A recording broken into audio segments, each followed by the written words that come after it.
माननीय अध्यक्ष जी, आपने मुझे तारांकित प्रश्न पर अनुपूरक पूछने का अवसर प्रदान किया, उसके लिए मैं आपका धन्यवाद करती हूँ। माननीय अध्यक्ष जी, मैं यहाँ पर ये एक ऐसी भारत की आयुष्मान भारत प्रधानमंत्री जन आरोग्य योजना एक बड़ी महत्वपूर्ण योजना है। मैं इस योजना की हकीकत पर आपका ध्यान डालना चाहूँगी, आकर्षित करना चाहूँगी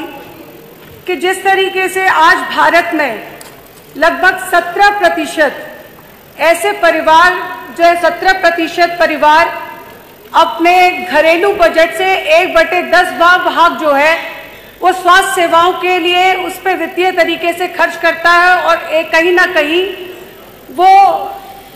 जो है धकेल दिया जाता है एक कर्ज के तले, एक बोझ के तले। जिस तरीके से ग्रामीण तथा शहरी क्षेत्रों में भी 19 से 24% तक 19 से 24% से अधिक परिवार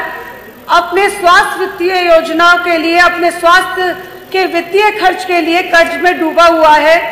जहां इस योजना का एक आशय था कि एक ऐसे परिवारों को जो गरीब तबका, जो कहीं ना कहीं स्वास्थ्य ले नहीं पाता, स्वास्थ्य सुविधाओं को प्राप्त नहीं कर पाता पैसे के अभाव में, ऐसे गरीब परिवारों को स्वास्थ्य सुविधा देना था। लेकिन इस योजना का लाभ उनको पूर्णता से कहीं ना कहीं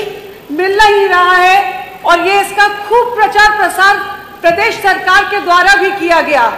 और अभी हमारे माननीय मंत्री जी ने भी, जब हमारी एक विधायिका जी ने प्रश्न पूछा तो उन्होंने अपने बहुत तेजी से कहा कि उत्तर प्रदेश एक ऐसा राज्य बन गया जो सबसे ज्यादा प्रधानमंत्री आयुष्मान योजना के जन योजना के कार्डों को बनाने वाला राज्य है और उन्होंने अपनी बड़ी तेजी से पीठ तक दबाने का काम किया। पर यहाँ पर मुझे अफसोस के साथ कहना पड़ता है कि हमारे माननीय मुख्यमंत्री जी हमारे माननीय मुख्यमंत्री जी यहाँ बैठे हुए हैं और जनपद गोरखपुर की मैं बात करूं तो अभी हाल ही फिलहाल में जनपद गोरखपुर में एक ऐसा परिवार जहां 5 सदस्य उसके जो है उनकी मृत्यु हो जाती है और उसमें वहां पर उसको किसी प्रकार की योजना का लाभ नहीं मिला, उसका कार्ड नहीं बनवाया गया। उसी तरीके से नेशनल हॉस्पिटल गोरखपुर में एक शैलेश पटेल जी हैं, उनके द्वारा जब उस कार्ड का उपयोग किया जाता है तो उसके इलाज को बीच में रोककर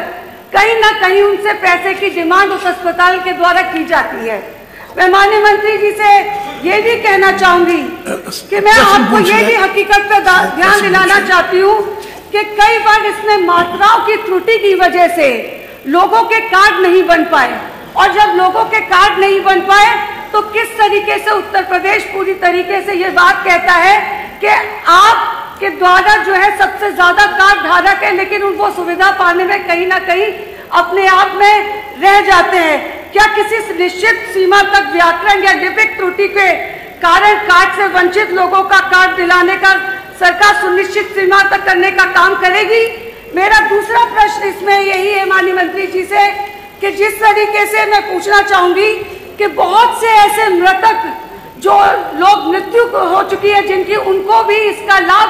अभी तक मिल रहा था, उस पर कहीं कोई उन लाभार्थियों के उस भुगतान के फर्जीवाड़ों को रोकने के लिए क्या सरकार के द्वारा कोई एक उपाय जो है, कौन कौन से उपाय सरकार ने किए हैं? मेरा तीसरा प्रश्न इससे संबंधित ये है कि कहीं ना कहीं एक समस्या आती है कि जब एक इलाज के लिए कोई कार्ड धारक कहीं प्राइवेट अस्पतालों तक जाता है तो प्राइवेट अस्पताल पर पहुंचने पे कई बार उसको ये कह के वापस कर दिया जाता है कि हमारे पास बेड नहीं है। कारण केवल ये नहीं होता माननीय मंत्री जी, कारण ये भी होता है कि कई जगह ऐसे प्राइवेट अस्पतालों के कहीं 10 करोड़ कहीं 15 करोड़ का भुगतान सरकार द्वारा नहीं मिल पाने से जी प्रश्न पूछ ले, अपना तीसरा अनुपूरक पूछ ले, उत्तर आने दे। वो लोग जो है कहीं ना, बस अध्यक्ष खत्म, धन्यवाद। वो केवल वहां पर ऐसे लोगों को जो है उनको वापस भेज दिया जाता है, कहीं ना कहीं वो अस्पताल इस वजह से भेजते हैं कि उनका भुगतान नहीं होता। क्या आपके द्वारा यहाँ केंद्र सरकार को प्रस्ताव भेजा जाएगा जिससे कि ऐसे अस्पतालों का एक सुनिश्चित सीमा तक भुगतान हो सके और जिसकी वजह से कहीं कोई आयुष्मान कार्ड धारक जो है अपने इलाज को बीच में ही उसको छोड़ने का काम ना हो। और मैं माननीय मंत्री जी से केवल एक आखिरी में ये प्रश्न करना चाहूंगी, क्या माननीय मंत्री जी ऐसे प्राइवेट अस्पतालों में जहां पर जिस व्यक्ति का इलाज आयुष्मान कार्ड धारक का चल रहा होता है और उसे में किसी टेक्निकल कमी के कारण रोकने के लिए कर दिया जाता है और उसे बाहर का रास्ता दिखा दिया जाता है कि ऐसे प्राइवेट अस्पतालों पर सरकार कोई